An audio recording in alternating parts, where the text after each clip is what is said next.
Texas, October 1945. Special Agent Thomas Crawford stepped off the train in Amarillo, carrying a briefcase and orders from Washington. 3 German women prisoners were pregnant. The fathers were American civilians, cowboys, ranch hands, men who'd been tasked with guarding enemies of the state. Somewhere between barbed wire and wide horizons, fraternization had crossed into something the government couldn't ignore. Crawford adjusted his hat against the panhandle wind and wondered how you investigate love in a place where the rules of war had dissolved into dust and distance. The pregnancy of Elise Hartman was discovered during a routine medical inspection at the Hereford Processing Center in September 1945. She was 23, a former telephone operator from Stuttgart, 4 months along. The camp physician, Dr. Margaret Walsh, noted it in her records with clinical precision. Patient presents at approximately 16 weeks gestation.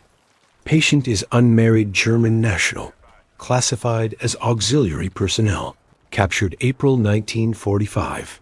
Dr. Walsh was 47, experienced enough to recognize when someone was hiding something and wise enough to know when to ask questions carefully. She examined Elise in the small infirmary room, the September heat pressing against the windows despite the approaching autumn.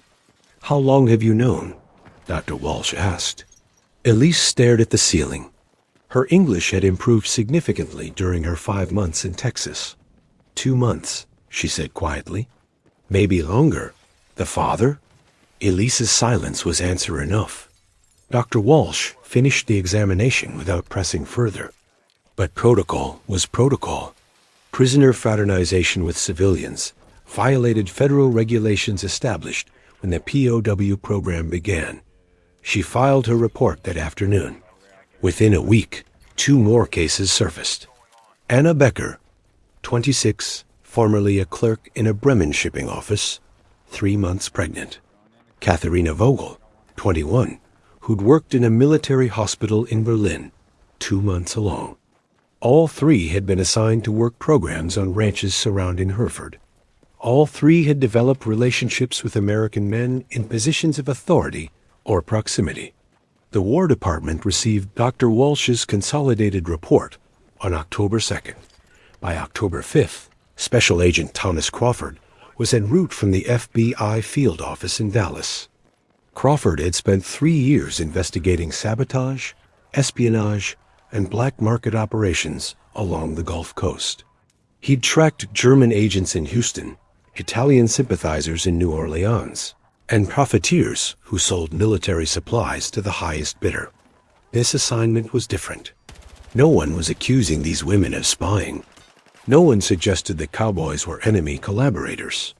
But laws had been broken, regulations designed to prevent exactly this kind of complication. He arrived in Amarillo on October 8th, checked into a modest hotel near the rail yard, and spent his first evening reviewing the case files Dr. Walsh had compiled.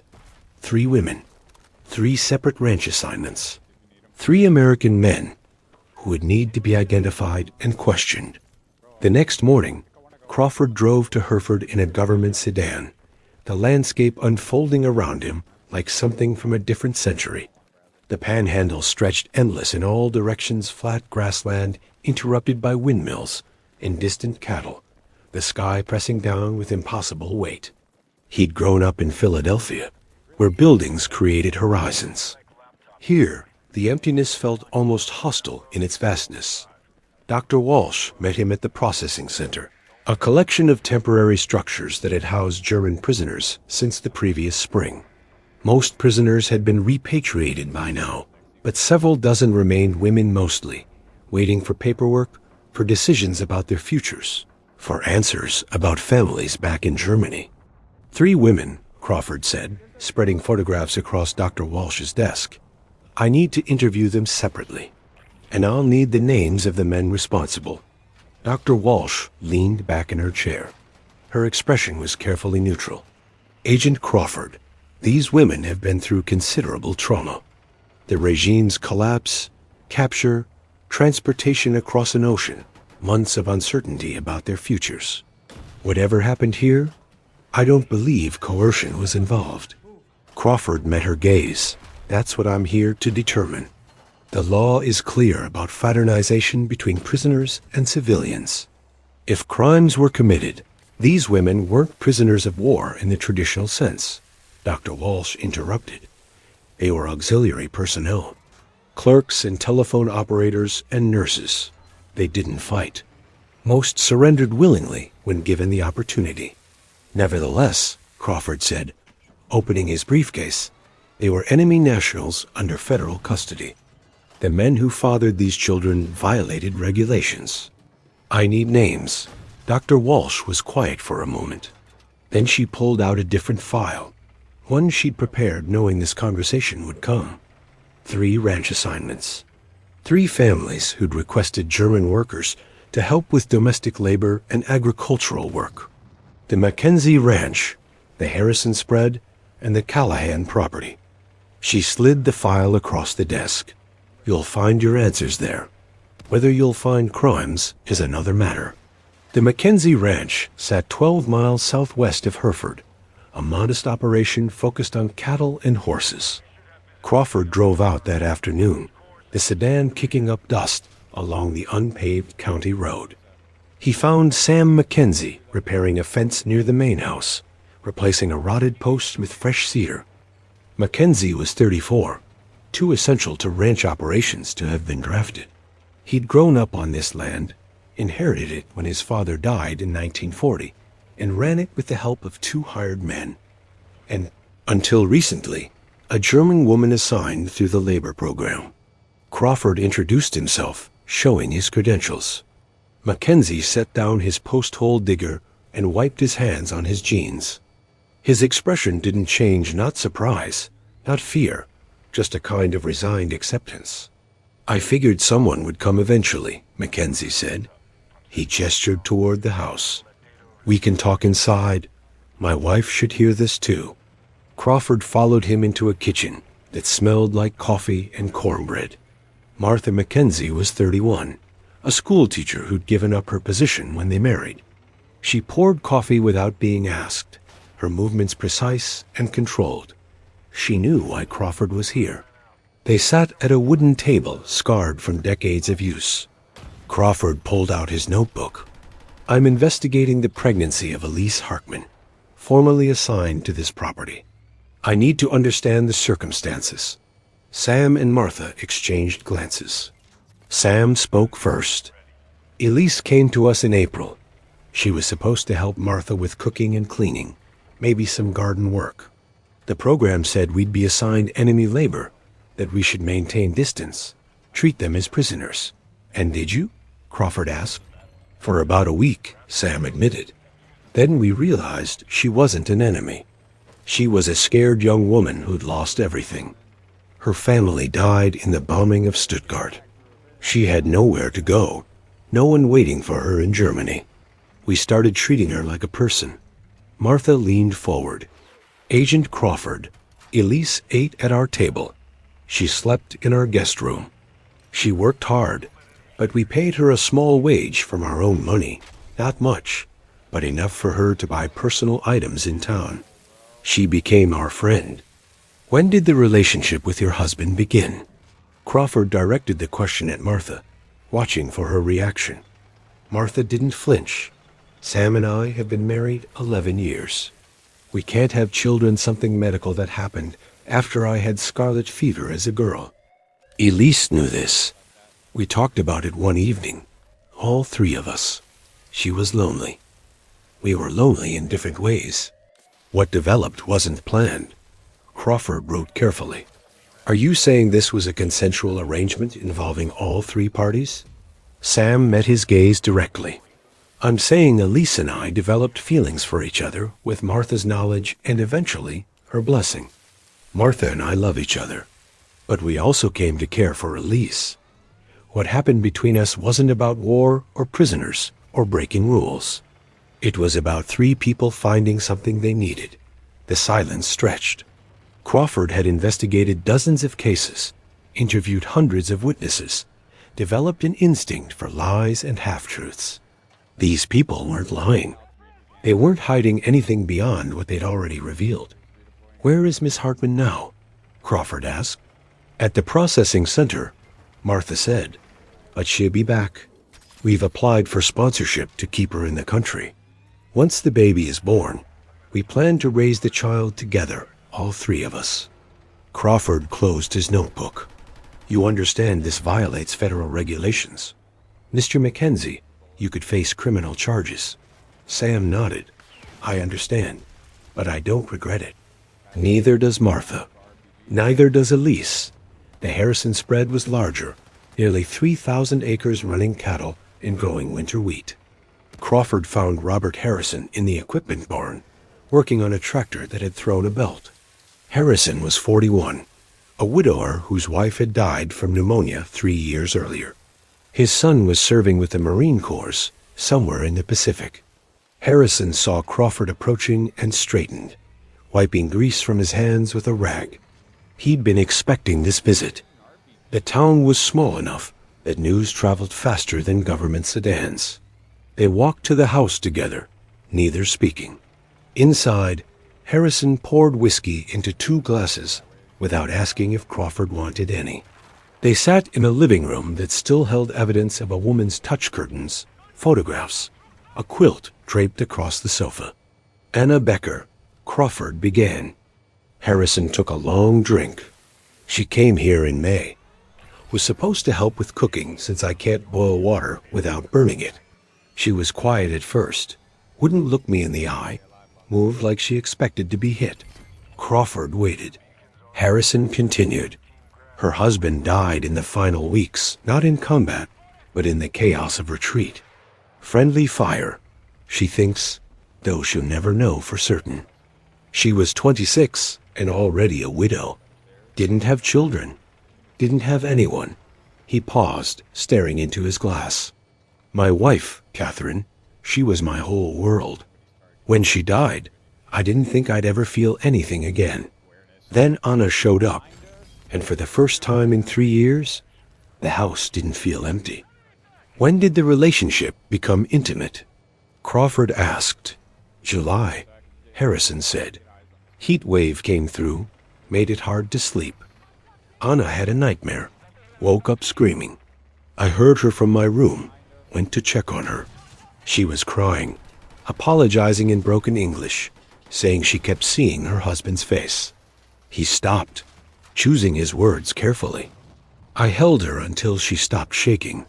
After that, things changed between us." Crawford wrote notes. "Did you understand this was illegal?" Harrison laughed, a bitter sound. "Agent, I spent 30 years on this land following rules. Paid my taxes, sent my son to war, did everything the government asked. Anna wasn't my prisoner. She was a woman who had lost everything, same as me. What we found together wasn't about breaking rules. It was about surviving. What are your intentions regarding Miss Becker and the child?"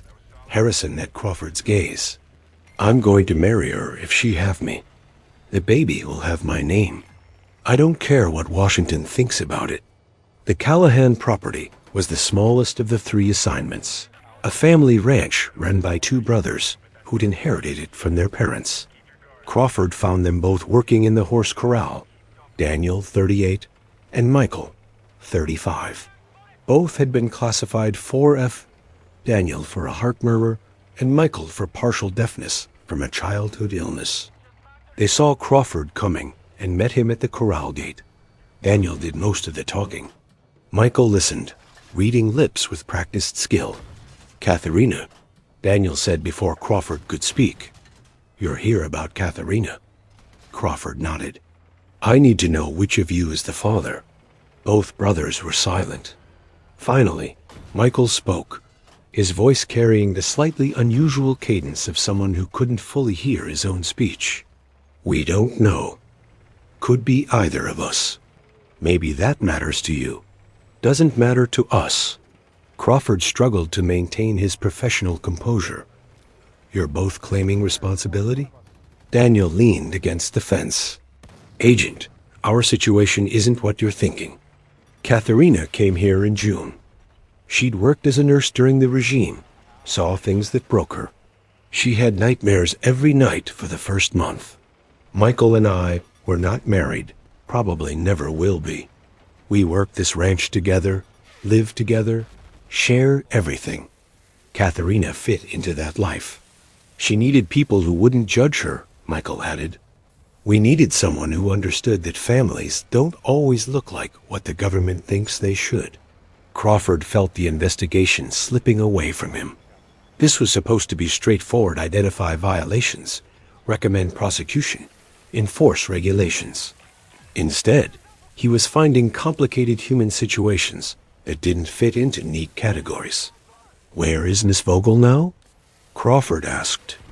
At the processing center, Daniel said, but she'll be back. We filed the paperwork to sponsor her residency. The three of us are building something here, Agent. A family that works for us, even if it confuses everyone else. Crawford spent the next 3 days interviewing the women themselves. The processing center provided a small office where he could conduct confidential interviews. He started with Elise Hartman. She sat across from him, hands folded over the slight swell of her stomach. Her English was good enough for conversation without a translator. Crawford explained that she wasn't under arrest, that anything she said would be used to determine whether regulations had been violated, whether charges should be filed. I understand, Elise said. Her voice was calm, steady. What do you want to know? How did your relationship with Sam Mackenzie begin? Elise considered the question. Sam and Martha were kind to me from the beginning. That was unexpected. I'd been told Americans would be harsh, that prisoners would be treated with cruelty. Instead, they gave me their guest room. Martha taught me to make biscuits. Sam showed me how to care for horses. They talked to me like I mattered. When did it become romantic? June, Elise said. Sam and I were working in the garden together. He was telling me about his childhood on the ranch, about his father. I told him about Stuttgart, about my family. We realized we'd both lost things we couldn't replace. She paused. That evening, Martha asked me to sit with him on the porch. She said she could see what was developing between Sam and me. She said she wasn't angry. What did you feel? Confused, Elise admitted. In Germany, marriage was sacred, exclusive. But Martha explained that they couldn't have children, that their marriage was strong enough to include someone else. She said if Sam and I developed feelings, she wouldn't stand in the way. Did you feel coerced? Crawford asked directly. Elise met his eyes. Agent Crawford, I was a prisoner. Technically, Sam had power over me. But no, I wasn't coerced. I was given a choice. I could have said no. I could have requested transfer to another assignment. Instead, I chose to stay. I chose Sam, and I chose to accept Martha's extraordinary generosity. Anna Becker's interview followed a similar pattern. She was more guarded initially, her English less fluent, but her story was consistent with Harrison's account. She'd been broken by loss, had found unexpected comfort in a widower who understood grief, had chosen to build something new from the ruins of her old life. I know rules were broken, Anna said through occasional pauses to find the right English words, but I don't regret it. Robert gave me a reason to imagine a future. Before him, I thought I would return to Germany and simply exist until I died. Now I'm carrying a child who will grow up in America, who will never know war the way we knew it. Katharina Vogel was the youngest of the three, and her interview was the most difficult. She'd seen things in the military hospital that had traumatized her wounded soldiers, civilians caught in crossfire, the consequences of a regime that had sent millions to their deaths. She spoke haltingly about the nightmares, about the guilt she carried for having been part of the system, even in a minor role. Daniel and Michael didn't judge me, she said. They didn't ask me to justify my past or explain myself. They just accepted that I was damaged and needed time to heal. Her hands trembled slightly. What developed between us happened slowly. It wasn't planned. It was three broken people finding a way to be less broken together. Do you know which of them is the father? Crawford asked gently. Katharina shook her head. Does it matter? The child will have two fathers who want to be responsible. That's more than many children have. Crawford spent his evenings in Hereford, eating at the local diner, listening to conversations, observing the town's reaction to the situation. The scandal, if it could be called, that was discussed openly. Opinions varied. Some residents were scandalized. The German women were enemies, prisoners who should have been kept at arm's length until repatriation. The men who'd gotten involved with them had violated the natural order, betrayed their country by consorting with the opposition. But others saw it differently. These women weren't soldiers. One farmer told Crawford over coffee at the counter. They were clerks and nurses, most of them as opposed to the regime as we were. The men who took them in gave them kindness when they needed it most. Nothing wrong with that. A woman named Dorothy, whose son had died at Normandy, offered the most surprising perspective. My boy wrote letters about German prisoners he guarded in France, she told Crawford. He said most were just scared kids who wanted to go home. He said we were all human underneath the uniforms. If he could see that while the fighting was still going on, I figure I can see it now. Those women suffered too. If they found some happiness here, I'm not going to condemn them for it. Crawford listened to these conversations with growing uncertainty. The law was clear: fraternization between prisoners and civilians was prohibited. But the purpose of that law was to prevent exploitation, coercion, security breaches. What he'd found in Hereford was none of those things. He'd found complicated human connections formed in the aftermath of catastrophic violence. Crawford's report took him 3 days to write. He sat in his hotel room, working through draft after draft, trying to balance legal obligation with human reality. The facts were straightforward. 3 German women prisoners had become pregnant by American civilian men in positions of authority.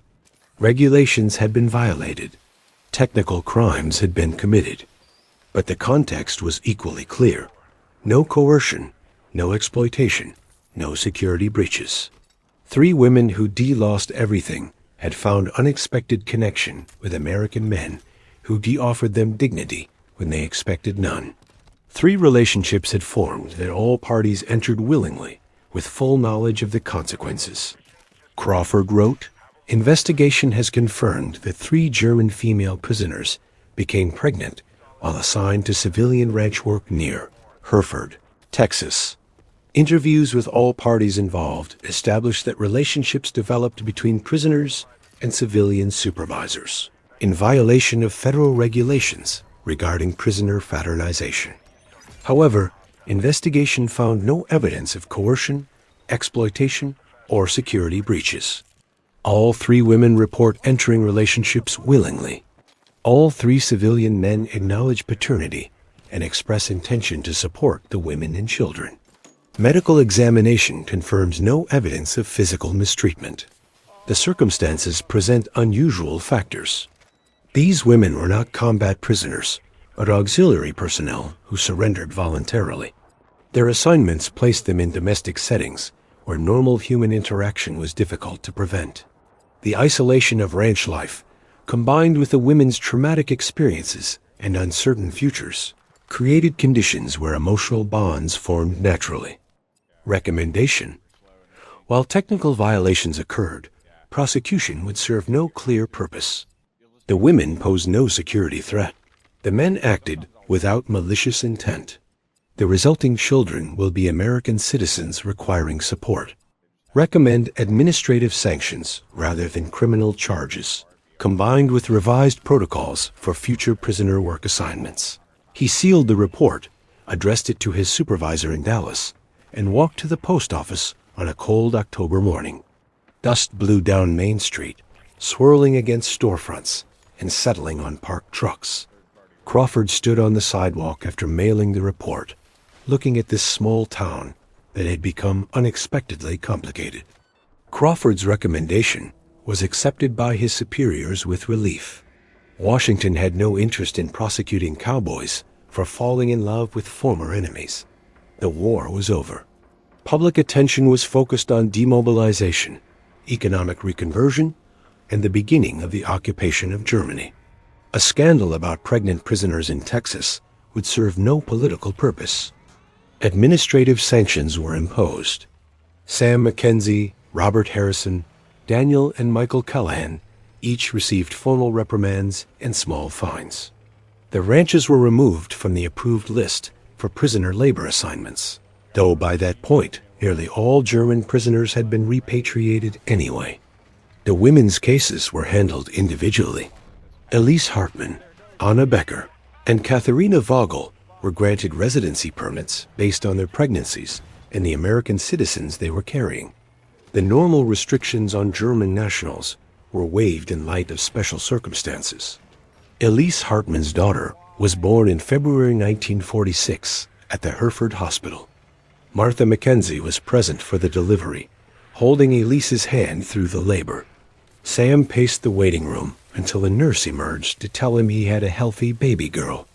They named her Catherine, after Martha's middle name, a gesture that made Martha cry. The Mackenzies raised Catherine together. The arrangement raised eyebrows in town, but the ranch was successful, the child was healthy, and eventually curiosity faded into acceptance. Catherine grew up knowing she had a father and two mothers, which seemed perfectly normal to her, even if it confused other people. Anna Becker married Robert Harrison in a quiet ceremony in March 1946, 2 months before their son was born. The baby was named William Robert Harrison. Anna learned to be a rancher's wife, adapting to American life while keeping pieces of her German heritage recipes her mother had taught her, songs from her childhood, stories of Stuttgart before the regime. Robert's son returned from the Pacific in 1946, and the reunion was tense at first. But the young Marine, having seen his own share of war's horrors, recognized something in Anna's eyes that matched his own experiences. Within a year, he was calling her his stepmother without hesitation. Katharina Vogel's son was born in April 1946. Daniel and Michael Callahan both signed a birth certificate as guardians. They never did determine biological paternity, and eventually it stopped mattering. The boy, named James, grew up with two fathers who taught him to ride, to rope, to understand that family was what you built, not what society dictated. Crawford returned to Hereford once, in 1952, while investigating an unrelated case in Amarillo.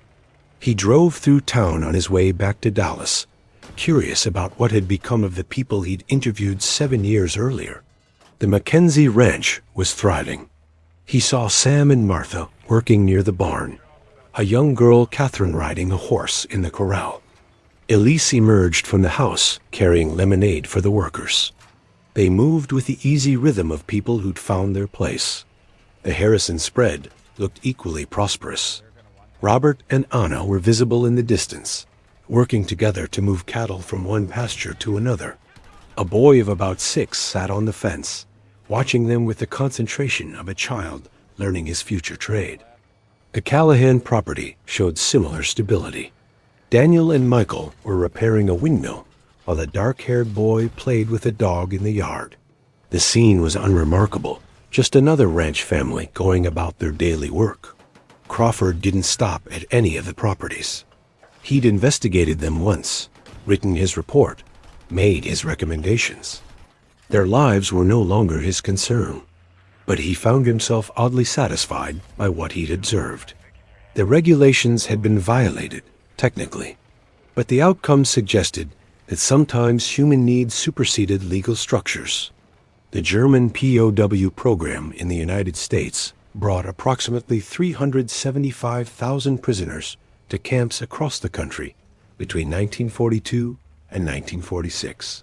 Most were military personnel, but a smaller number, perhaps 10,000, were women classified as auxiliary personnel, clerks, telephone operators, nurses, and similar support roles. The majority of these women were repatriated by 1946, but scattered throughout the Southwest, particularly in Texas, where cases like Hereford women, who formed relationships with American men, bore children, and chose to stay. The exact numbers are difficult to establish. Many cases went unreported or were handled quietly at the local level. What's documented is that the War Department revised its protocols after 1945, recognizing that work assignments in isolated ranch settings created conditions where fraternization was difficult to prevent. Future prisoner programs would maintain stricter separation between prisoners and civilian populations. But for the women who stayed, for the men who chose them, for the children born from these unlikely unions, the regulations were irrelevant. They'd found each other in the wreckage of war, built families from the ruins of enmity, and proved that human connection could transcend the boundaries politicians drew. Thomas Crawford retired from the FBI in 1968 after 25 years of service. In his files, preserved now in a federal archive, is a letter he received in 1956 from Elise Hartman Mackenzie. She wrote to thank him for his fairness during the investigation, to tell him that Catherine was thriving and her unconventional family had found happiness. She ended the letter with a passage Crawford never forgot. "You were sent to investigate a crime. What you found instead were people trying to survive the aftermath of catastrophe. Thank you for recognizing the difference. Thank you for understanding that sometimes love is not a violation of rules, but a violation of the hatred that created those rules in the first place. The panhandle wind still blows across those ranches. The descendants of those unlikely unions live throughout Texas and beyond, people who carry both German and American heritage, who exist because cowboys and prisoners chose humanity over enmity." The FBI closed its investigation in 1946, but the stories continued in family photographs, in recipes passed down from German grandmothers, in the knowledge that even in war's darkest aftermath, there is room for connection, for love, for the recognition that we are all, ultimately, just people trying to find our way home.